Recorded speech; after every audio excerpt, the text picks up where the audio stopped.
do exercício de nosso ministério. Atos dos Apóstolos, capítulo 20, versículo 10. Aqueles que encontraram, por favor, digam amém. Assim está escrito: Paulo, porém, descendo, inclinou-se sobre ele e, abraçando-o, disse: Não vos perturbeis, que a sua alma nele está. Uma outra tradução diz: Não vos perturbeis, que há vida nele. A matéria que escrevemos e que está na página 30 e 31 e 32 de nossa apostila traz como tema: Trazendo mortos à vida. Pastor José Wellington tem dito que nós estamos há 73 anos estudando o mesmo livro. E quanto mais estudamos, quanto mais aprendemos, mais entendemos que temos ainda muito mais para aprender. Porque a Bíblia é uma fonte inesgotável. Quanto mais dela se tira, mais dela se tem para tirar. E felizes aqueles que se reúnem para aprenderem a palavra de Deus para o melhor exercício de seus ministérios. O texto bíblico que lemos esta manhã, vai nos reportar mais um ocorrido na vida do apóstolo São Paulo. Paulo, que fora sem dúvida um dos principais apóstolos dos dias neotestamentários e que nos deixou um legado extraordinário. Aprendemos através do seu chamado, da sua vida e do exercício de seu ministério, que Deus é o Deus que escolhe homens e também mulheres para exercerem um chamado na face da terra. Não temos dúvidas que Paulo foi um homem chamado por Deus. Nasceu na cidade de Tarso, na Cilícia, hoje na atual Turquia, puro sangue judaico, oriundo da tribo de Benjamim, filhos de judeus. Os seus pais gozavam do privilégio da cidadania romana. A Bíblia diz, e a história confirma, que Paulo estudou em uma das melhores escolas de Jerusalém, a escola de Hilel. Ele foi formado aos pés de Gamaliel. Os melhores estudiosos dizem que Hilel foi o avô de Gamaliel, o mestre a qual Paulo formou-se aos seus pés. Um homem de convicções firmes, um homem de um caráter forte, mas que fora escolhido por Deus e chamado pelo Senhor para ser um conquistador de vidas. Após estudar na escola de Hilel, aos pés de Gamaliel, a história nos diz que Paulo volta para a sua cidade.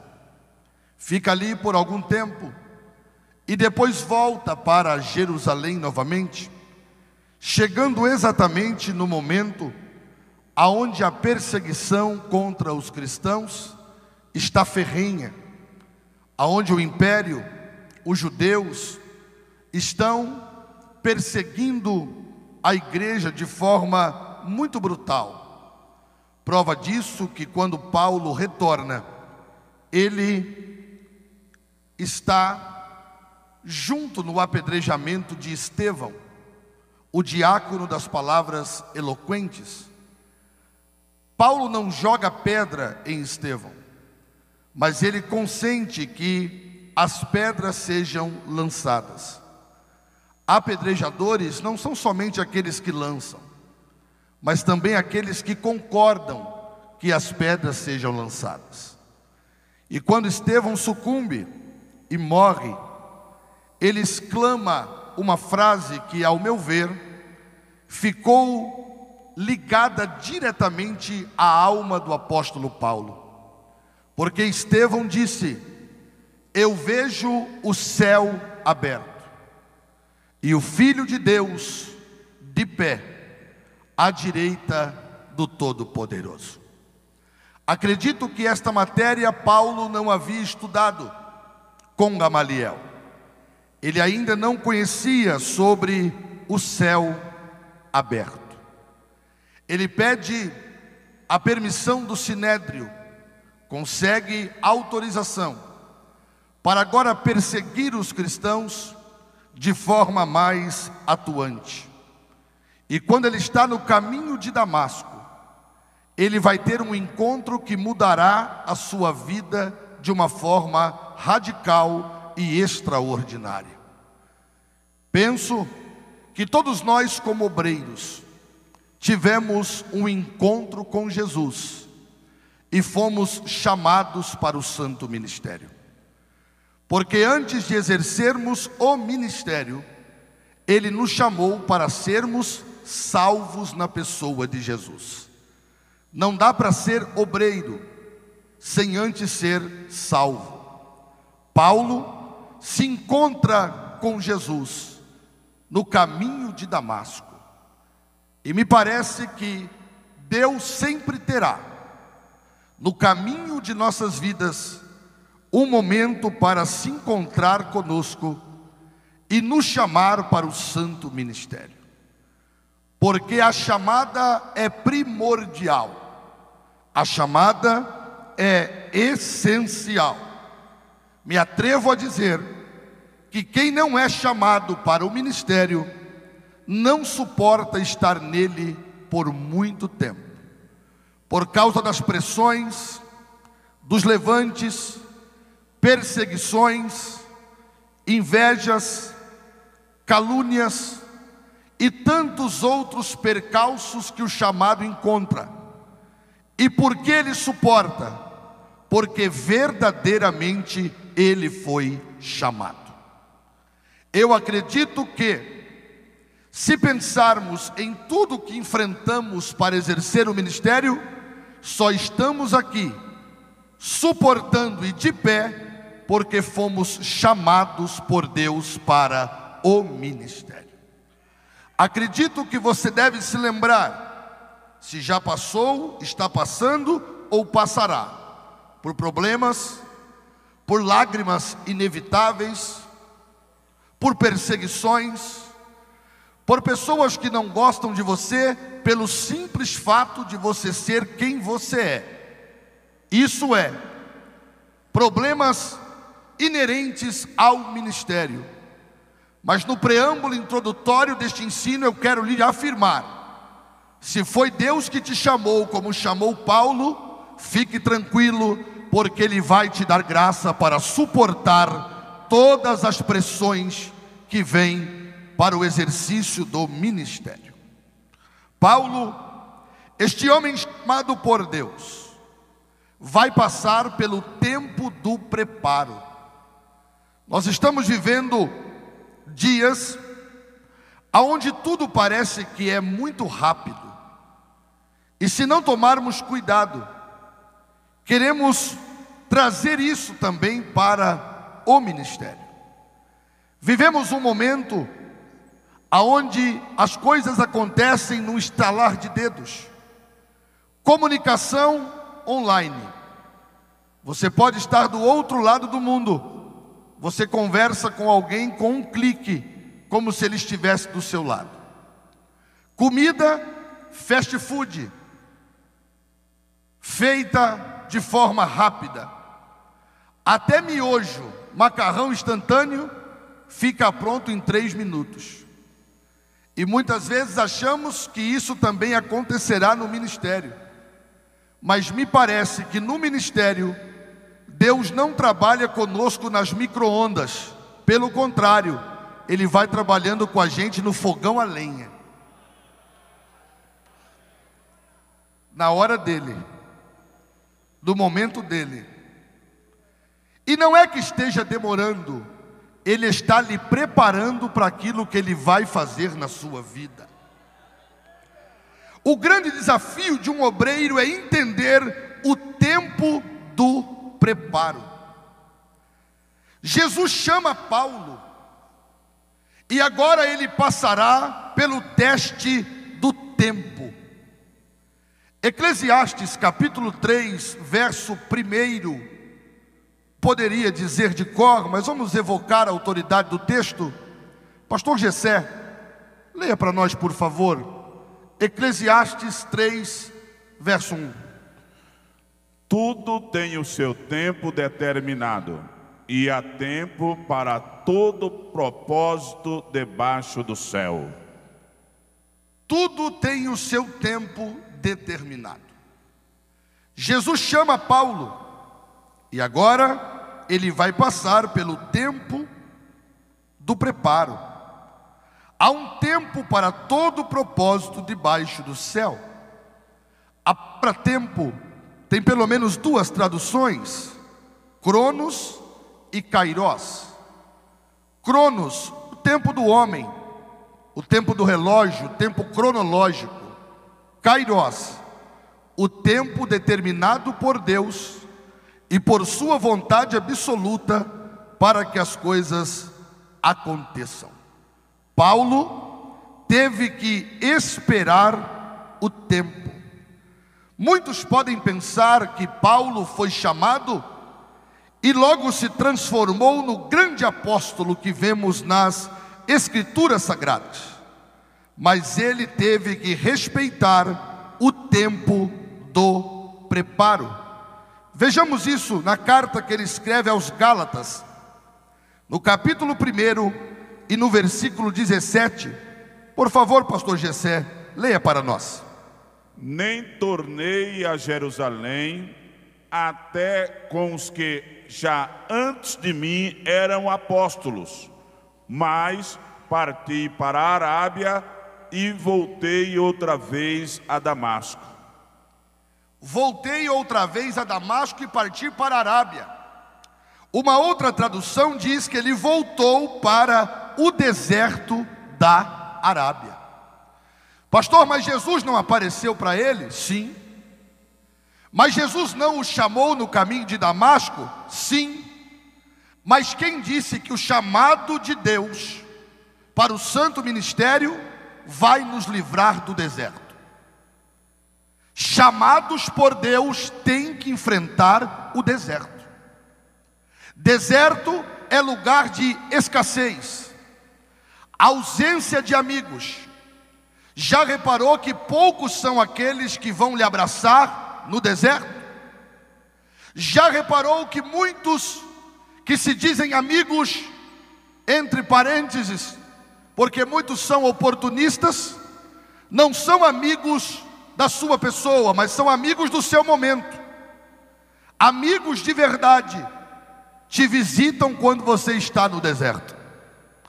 Mas se ninguém for te visitar no deserto, a Bíblia fala de um amigo mais chegado que irmão, Jesus de Nazaré, que Ele não nos abandona no deserto. Deserto, lugar de lágrimas inevitáveis, experiências marcantes que só quem passa sabe contar. Mas quem foi chamado suportará o deserto. Eu vou repetir esta fala porque eu estou sentindo graça para dizê-la. Quem foi chamado suportará o deserto. Receba esta palavra vinda do coração de Deus. O deserto não vai durar para sempre. Ele tem hora para começar, para você entrar nele, para você aprender com ele, mas ele também tem hora para terminar. Porque o Deus que chamou Paulo não o chamou para que ele morresse no deserto da Arábia. Você pode receber esta palavra esta manhã? O Deus que te chamou e te colocou no ministério não vai permitir que o deserto te mate, mas quando terminar este momento, você vai sair mais crente, mais ungido, com mais graça, porque Deus está te preparando para o que Ele vai fazer na sua vida. Depois de passar pela Arábia, ele volta a Jerusalém. Mas uma coisa me chamou a atenção, porque tem gente que chegou ontem e já quer ser conhecido por todo mundo. E se você disser que não o conhece, ele fica bravo, porque ele não sabe respeitar o tempo até para ser conhecido. Paulo volta para Jerusalém e ele não conhece todo mundo não, quando ele volta, dos apóstolos. Gálatas 1, 17 e 18, leia para nós, pastor Gessé, por favor. Nem tornei a Jerusalém a ter com os que já antes de mim eram apóstolos, mas parti para a Arábia e voltei outra vez a Damasco. Depois, passados 3 anos, fui a Jerusalém para ver a Pedro e fiquei com ele 15 dias. 15 dias ele volta para Jerusalém. Só que o texto diz que ele só conheceu 2 dos apóstolos, Pedro e Tiago. Porque até para ser conhecido tem um tempo. E entenda que nós nunca seremos em público aquilo que primeiro não formos em secreto. A grande dificuldade é que nós queremos o público, as ovações, os aplausos. Mas receba este conselho da palavra e do Deus da palavra. A melhor hora para aparecer não é quando nós queremos, mas é quando a mão de Deus pegar você e mostrar você para quem Ele acha que é necessário. Você pode dizer à pessoa que está ao seu lado, a melhor hora para aparecer, Deus sabe. Deus sabe a hora de lhe apresentar, porque se aparecer antes do tempo, você não vai suportar as pressões do aparecimento. Mas quando Deus te apresentar, entenda, árvore que Deus planta, ninguém arranca, e história que Deus escreve, ninguém apaga. Podem até não gostar do seu aparecimento, mas se foi Deus que lhe apresentou, Ele vai sustentar você. Podem até não concordar com o seu aparecimento, mas se foi o tempo de Deus, fique tranquilo, nenhum mal te sucederá, e nem praga alguma chegará à sua tenda, porque Deus se responsabilizará por tudo. A história continua, e Gálatas capítulo 1, versículo 21, leia para nós por favor, pastor Gessé. Depois fui para as partes da Síria e da Cilícia. Voltou para a sua cidade. E os melhores intérpretes dizem que ele foi fazer tendas, porque Paulo trabalhava com tendas, fazia tendas. Uma coisa é fazer tendas, outra coisa é fazer contendas. Cuidado. Obreiro não pode ser disseminador de contendas no ministério, de rivalidades, de invejas, de porfia. Só fale aquilo que você souber e tiver certeza. Se não tiver certeza, não fale, porque o homem será julgado pelas palavras que saem da sua boca. Tem gente que não suporta ver o sucesso de outrem, a elevação de outrem, que ele quer manchar a imagem, caluniar. Ei, Deus não te chamou para trabalhar contendas, não seja um obreiro contendeiro. A maior prova de maturidade é quando você vê alguém sendo abençoado por Deus e isso te alegra, porque ele é seu irmão, ele faz parte do mesmo corpo que você e do mesmo ministério que você.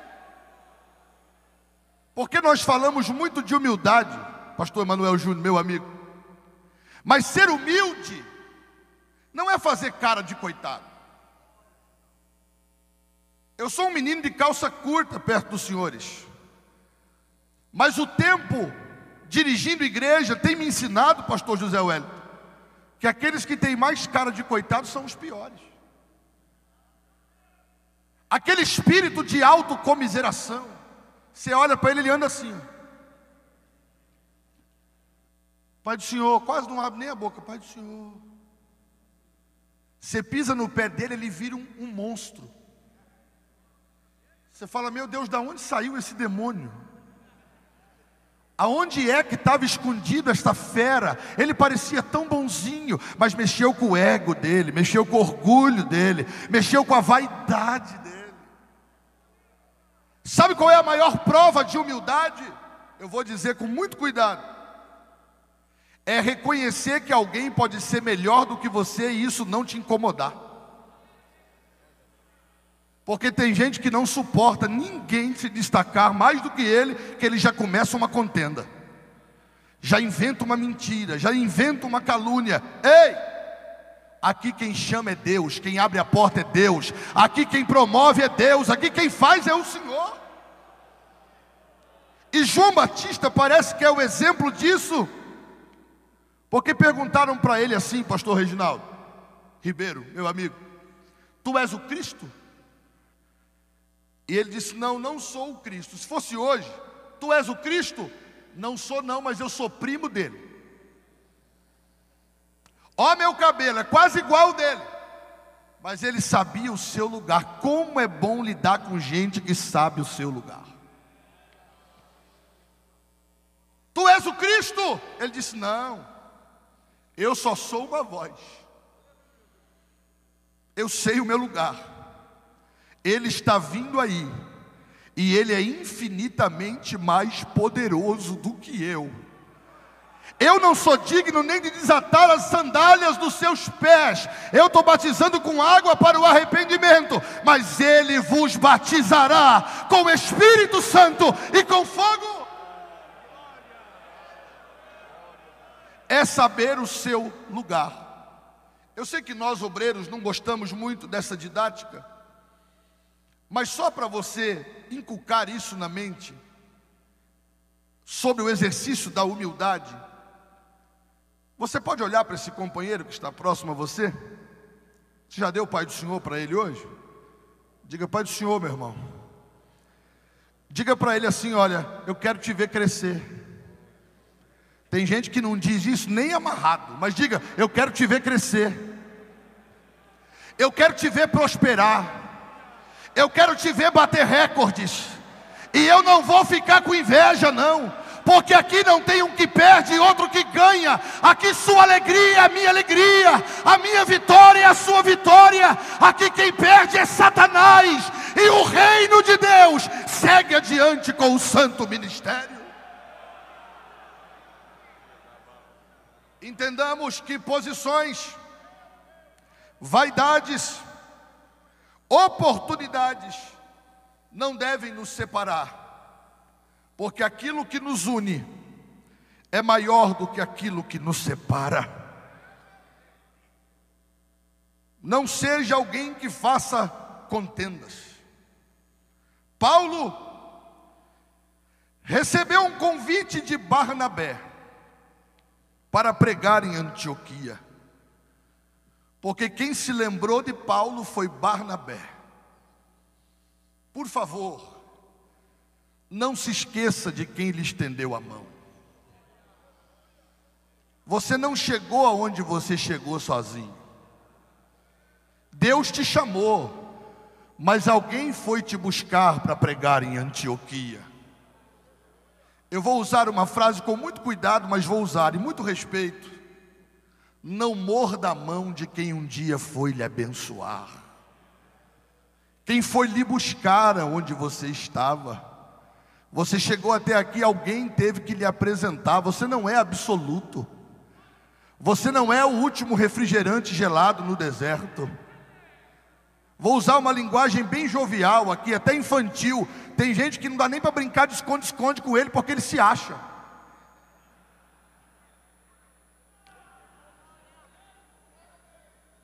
se acha, se ele não pregar, ninguém prega, se ele não cantar, ninguém canta, se ele não for o pastor lá, a igreja vai falir coisa nenhuma, rapaz. A igreja é de Deus, e é Deus quem dá homens ao ministério.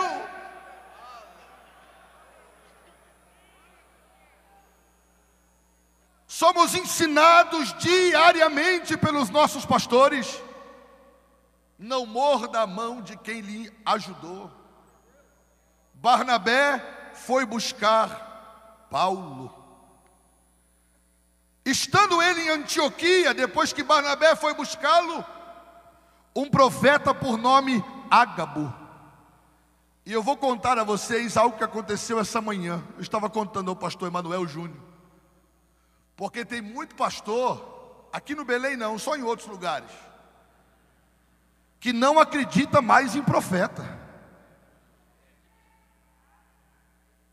Claro que eu não estou falando do ministério profético como dos profetas, porque esse durou até João Batista. Daqui para frente falamos pelo dom da profecia. Tem gente que é bom para receber profecia quando é para abençoar ele, para promover ele. Mas quando Deus quer chamá-lo a atenção usando alguém, ele se reveste de orgulho, de soberba, de prepotência. Aqui, se Deus quiser falar, tem que falar comigo. Ei, Deus tem boca na terra para usar aonde Ele quiser, viu, meu irmão? Eu levantei hoje pela manhã, estava no hotel, e o pastor Roberto Fernandes, aquele que eu disse para o senhor que é o meu motorista, tem 70 anos de idade.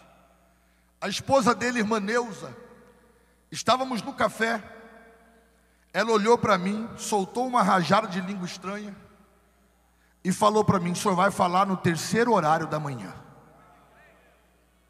Eu olhei para ela e disse assim: respeito, e se Deus falou, Ele vai fazer.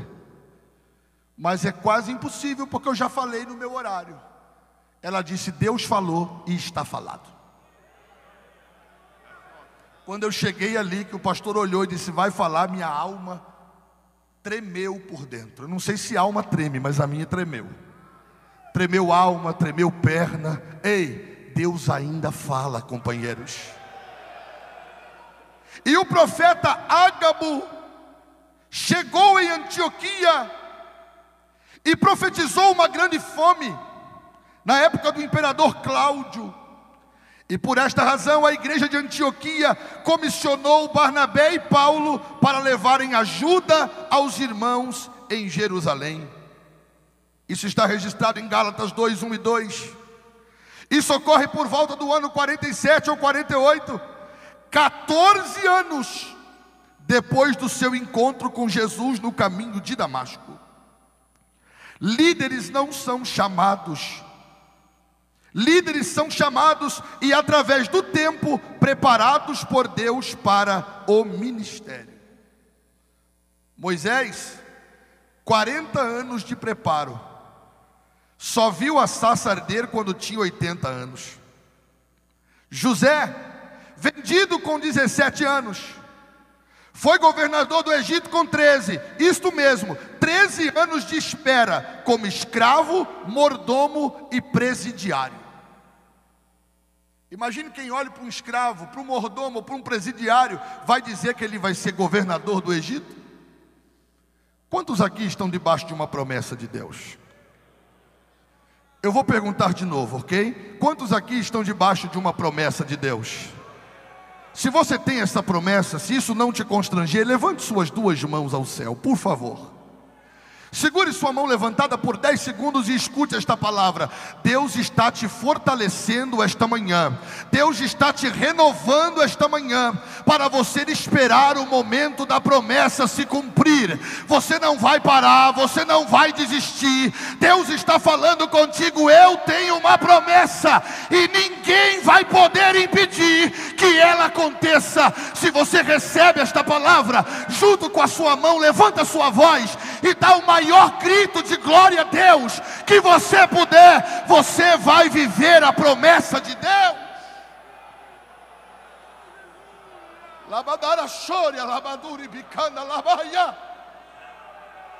Deus está trabalhando no tempo.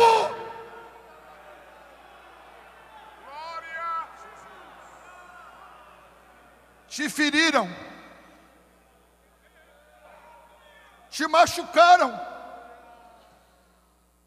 mas Deus está derramando bálsamo nas tuas feridas esta manhã. Você vai viver tudo aquilo que Deus tem para a sua vida. Ele está no controle do tempo. E o Espírito está me inspirando a dizer algo aqui esta manhã. Pastor Alexandre Damião, meu amigo, eu estive no seu passado. Eu estou no seu presente. E já estou lhe aguardando lá no teu futuro. Eu não sou Deus de obras inacabadas e nem de histórias pela metade. O que eu começo eu termino. Eu sou Jeová, o Todo-Poderoso. Estou assentado num alto e sublime trono, e ninguém pode revogar o meu querer. Ora mais um pouco. Suporta mais um pouco, porque vai chegar o tempo de cantar. Se você recebe esta palavra, libera esse grito de vitória que está entalado na sua garganta. Deus vai cumprir o que disse.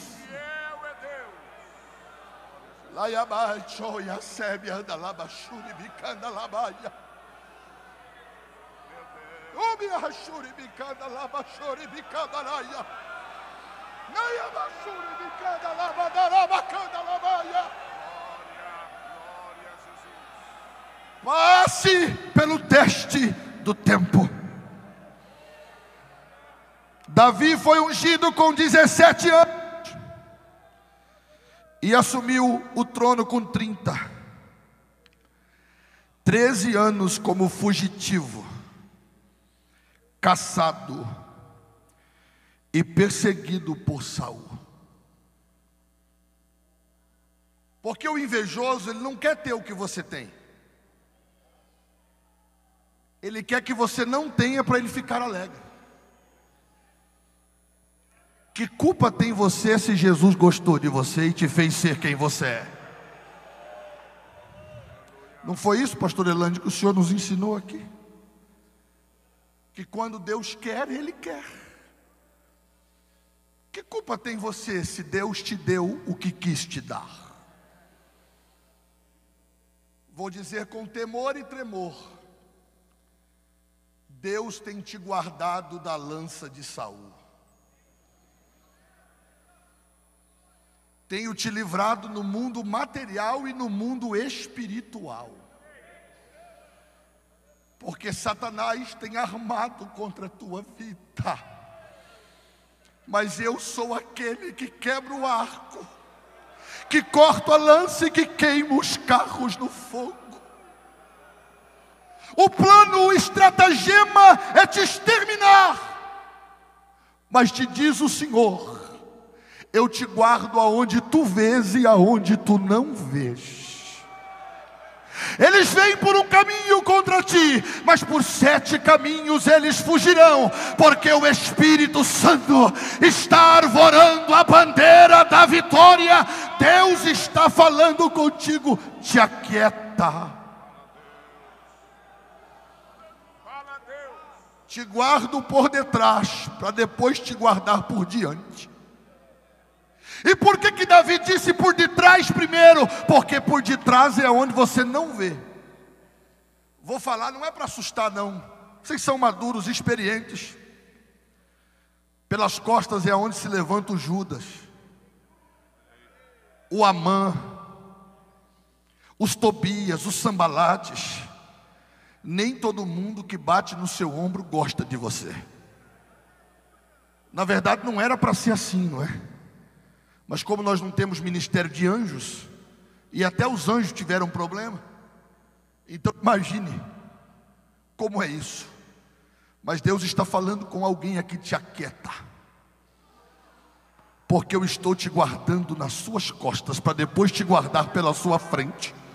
Eu vou liberar a palavra, e se você receber, adore a Deus se você tiver liberdade para isso. Nenhum mal te sucederá, nem praga alguma chegará à tua tenda, porque Deus é um muro ao seu redor para lhe proteger. E vou repetir esta fala, porque tem gente recebendo o livramento de Deus aqui esta manhã. Tem gente que está enfrentando uma luta nunca vista no mundo espiritual, mas Deus está falando contigo. É o tempo de acabar esta luta e de você cantar o hino da vitória. Deus está falando conosco esta manhã.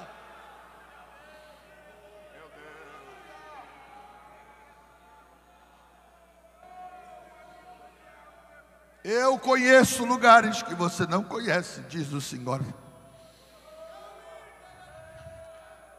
Eu participo de reuniões que você não participa, diz o Senhor. Tem lugares que você não pode entrar, mas eu estou lá. Eu ouço tudo, eu vejo tudo, eu perscruto os corações, eu peso as motivações dos homens, eu sondo os rins e os corações. Meu Deus. E te digo esta manhã, cuidei de ti até aqui. E vou continuar cuidando. Quantos podem testificar do cuidado de Deus para com a sua vida? Se puder e não te constranger, levante as duas mãos. Você pode? Deus está falando com você. Cuidei até aqui e vou continuar cuidando. Se você provou o cuidado de Deus no passado, está provando no presente, também provará o cuidado de Deus no futuro. Se você pode glorificar ao Deus do teu ministério, junto com a mão levanta a voz e faz alguma coisa para adorar a Deus esta manhã. Deus está falando com você. Está chegando um novo tempo, um novo momento, e eu vou mudar as coisas.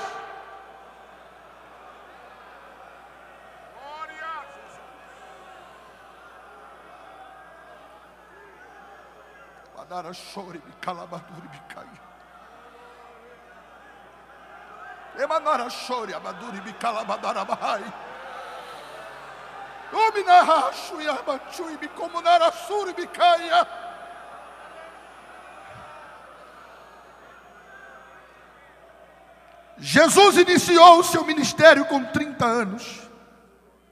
O segredo é se preparar e esperar o tempo. Mas o tempo chega. Você pode repetir comigo? Diga: o tempo chega. A hora chega. E o momento de Deus se apresenta.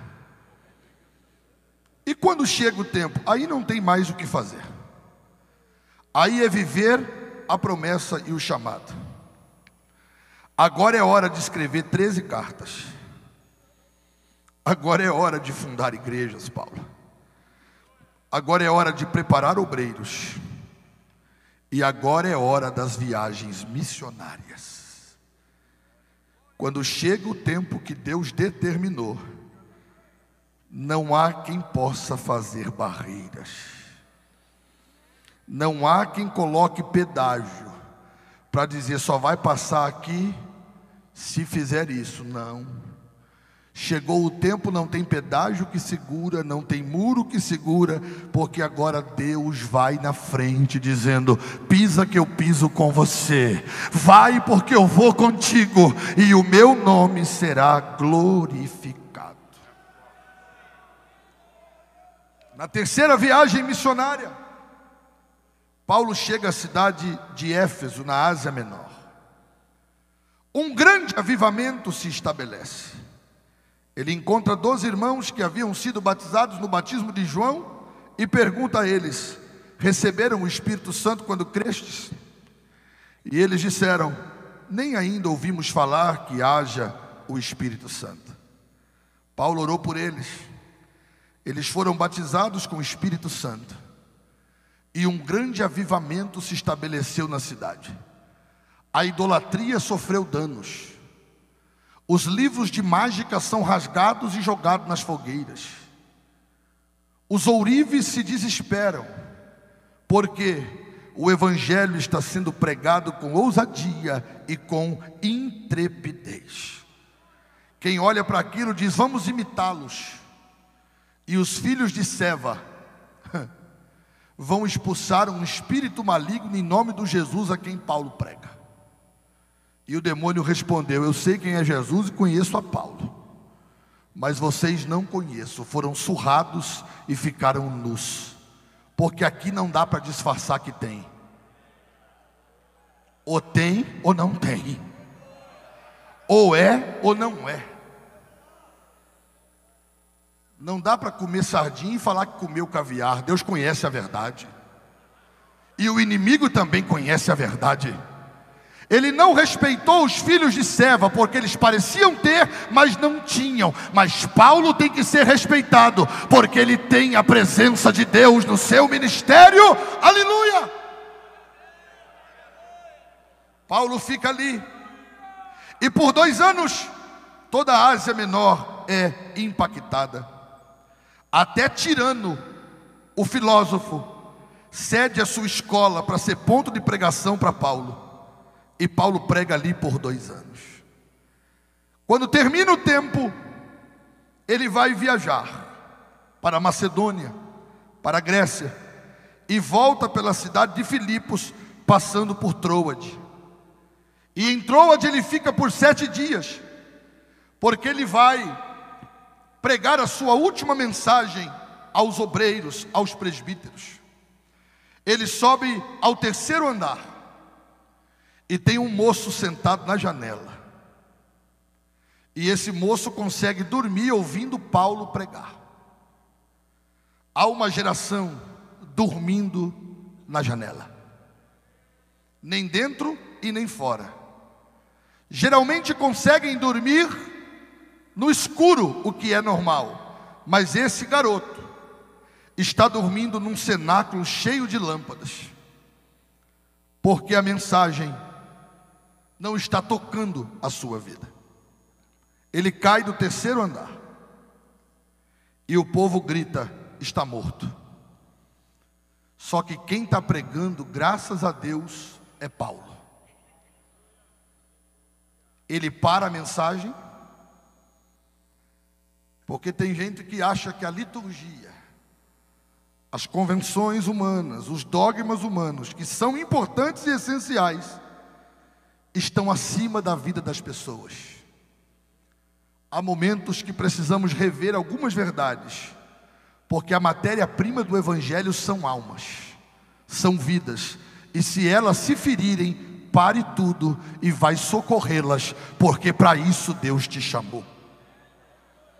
Paulo parou a mensagem, e se ele está em cima, no 3º andar, ele tem que descer. Ele para a mensagem e desce. A maior dificuldade para muitos nesse tempo é descer. E tem aqueles que dizem: eu vou parar a mensagem para socorrer esse pobre coitado, eu vou ter que descer, deu tanto trabalho para subir, eu vou ter que descer. Desce, meu irmão, porque Deus resiste ao soberbo, mas ao humilde Deus dá graça. Se precisar descer, desce. Parou a mensagem, desceu, inclinou-se e abraçou. E quando abraçou, o menino disse: fiquem tranquilos, ele está vivo. O teu ministério vai trazer mortos de volta à vida. Pare, desça, se incline, abrace, e o resto Deus vai fazer. E eu termino esta simples reflexão dizendo-lhes: se preparem, porque vossas mãos são instrumentos de justiça para esse tempo. Você pode mostrar essas mãos a Deus? E eu quero te convidar a dizer assim para o Senhor com as suas mãos levantadas. Pode levantar? Diga: Senhor, use as minhas mãos para trazer mortos de volta à vida. Se precisar parar, eu paro. Se precisar descer, eu desço. Se precisar me inclinar, eu vou me inclinar. Se precisar abraçar, eu vou abraçar. E os mortos voltarão à vida através do meu ministério. Se você crê e recebe esta palavra, adore e glorifique ao nome do Senhor nesta manhã. Muito obrigado, pastor. Eu não falei que Deus tinha usado? Obrigado. Alguns anos atrás, o pastor Eduardo me fez lembrar. Eu estava conversando com o pastor José Wellington, em algumas conversas, e eu disse: pastor, eu acho que o obreiro não pode subir de elevador, tem que subir de escada. O obreiro que sobe de elevador, lá na frente vai dar problema, porque não sabe valorizar. Se você subiu de escada, glória ao Senhor. Meus companheiros, estamos escrevendo a nossa história nessa escola bíblica. Os que estão aqui, eu louvo a Deus pela tua vida.